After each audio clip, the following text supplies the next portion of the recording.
जो जो लोग जीवन में सफल होना चाहते हैं, सफलता का पहला सूत्र है सूर्य उदय हो उससे पहले तुम खड़े हो जाओ।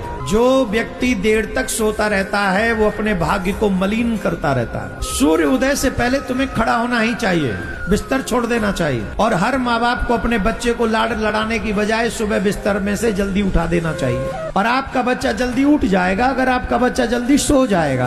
प्रॉब्लम यह है कि आपके बच्चे जल्दी सो नहीं रहे। रात के 2 बजे 12 बजे 1 बजे तक तो उनका भोजन चल रहा है और रात्रि में 8-9 बजे के बाद भोजन नहीं करना चाहिए। बहुत लेट बोल रहा हूँ, 8-9 बजे। अदरवाइज हमारे जैन मुनियों से मिल लो तो सूर्यास्त से पहले ही सब कुछ खत्म हो जाता है उनका। और जो व्यक्ति सूर्यास्त से पहले भोजन क्रिया समाप्त कर लेते हैं वो दीर्घ आयु वाले होते हैं, उनकी पाचन क्रिया बड़ी मजबूत होती है। तो जिन जिन बच्चों को आप चाहते हैं कि वो यशस्वी रहें, यशवान बने रहें, तो इसके लिए बहुत जरूरी है कि उन बच्चों को जल्दी बिस्तर छुड़वाइए, जल्दी बिस्तर में घुसाइए। जल्दी सो जाएंगे, जल्दी उठ जाएंगे।